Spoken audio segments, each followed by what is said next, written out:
What's the biggest turnoff? You can think in terms of a date if you want, or biggest turnoff couple lately was getting on your cell phone after dinner, went out to a bar, and then all of a sudden you meet the phone answering someone else's mess. I'm like, put the damn thing away and let's talk. Have a conversation, have a drink, go dancing.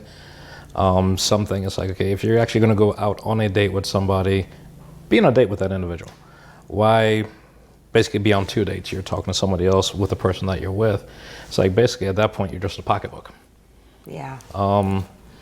But most of it, it's not just cell phone. It's more distraction is a big turnoff. If we're out doing something, having a conversation, if you're 10 different places other than here having that conversation or that interaction with me, then it's immediate. It's like, okay, well, there's no care, there's no nothing there, so just shut it down. And it's so there's really nothing to pull from it. It's just like, okay, it's not working out. Yeah, so. I could see that. I think, I'm going to get nitpicky. Sure. And it's ironic because Kevin, my husband, there's like so many things he wouldn't eat when we got together, but I've helped him with that, right? But you're out on a date and it's like, oh no, I don't eat that. Like, oh, can we share this? No, I don't eat that. Just being limited in what you eat, or that is so, I don't know what, that just bugs the hell out of me. Or people who don't finish their food on their plate. You'll see someone, they'll order food, and it's one thing, hey, I'm gonna take this home, because at restaurants, sometimes it's too much, right? But just perpetually leaving, sometimes we'll have somebody over for dinner, and they just leave their food all the time. And I'm a good cook, so I know what you're thinking. I'm like, what? Like, I grew up, you only take as much as you wanna eat, and then you finish your food.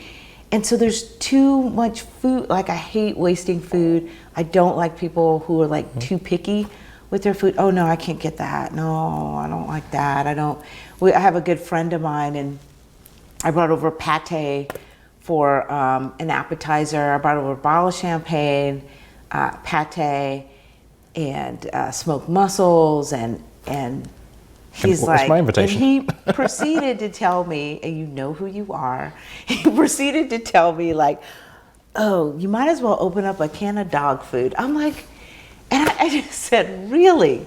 And then I said, I can't help it if your taste is pedestrian. That's not my issue. It's like, and I proceeded to eat my pate. It's just, it's interesting. So picky eaters drive me bonkers, and people who don't value how much food you want to put on your plate, and wasting food, or showing up to someone's home without a bottle of wine, flowers, or also if somebody takes you out on a date, send a thank you, either email or text saying, hey, I had a great time. Thank you for, taking me out. It's like those little things I feel like have been so lost, that are so important. I would never, ever show up to someone's home without bringing something. And, or if you had friends around at a table, to make sure that the new person who comes in, you introduce them. I guess those manners, I guess that's where I'm stuck. I'm just really stuck on manners, and it's just really great when you meet somebody who has that and knows. Yeah. It's just a little bit of common courtesy is all it really comes down to, and it's almost common courtesy is no longer common. Yeah. It's for as much that the people have their face in their phones, there's little simple communication back. So if you do take someone on a date, and as you mentioned, sometimes you say, had a great night, thank you for your calling, the whole 9 yards. Half the time, you don't even get a text back, or you won't get that initial text saying, yes, I had a good time, or thank you for taking me out this evening. but yet you're on your phone 24/7. But simple things like that, it just shows where people's priority really starts to lie. And so that courtesy tends to go out the window unless it's right there in your face at the moment and something you recognize. It's kind of like open the car door. It's like, wow, it's like, that doesn't really happen. Just like, well, you open my car door, thank you. And it's like, so it's sort of immediate response. Right. It's that afterthought that kind of goes right out the window.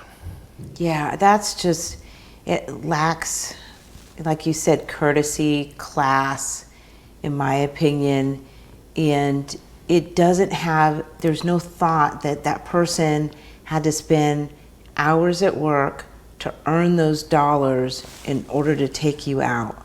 Oh, that doesn't matter.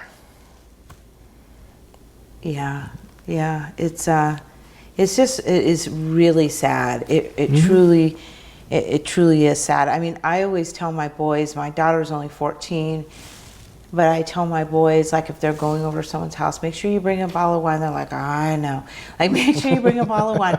Make sure if you're going over a parent's house, bring them mom flowers.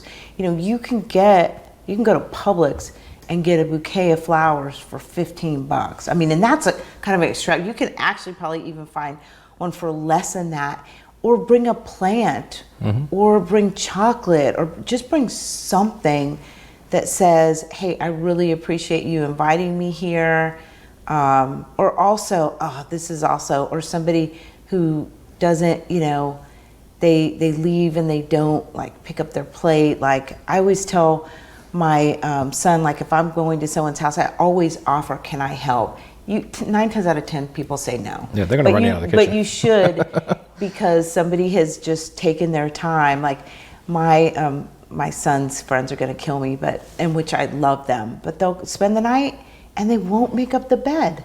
I'm like, what? Like, the last person who, I love this guy. He's my best friend's kid. I took a picture of the bed and I just wrote, really? And a question mark. And I just sent it to him. It's like, you're going to spend the night and not make up the damn bed? Pretend you're in a hotel, just strip it, throw it in a bag, go sit there you go. Yeah, I mean, of course, it is, just make it look decent. I know that you're going to change the sheets, but it's just kind of, it's a nice thing to do. It just, so that if the person who needs to strip the bed, if they have to wait 3 or 4 days before they do laundry, that it still looks okay. So there's like, I guess I'm really, really stuck on manners.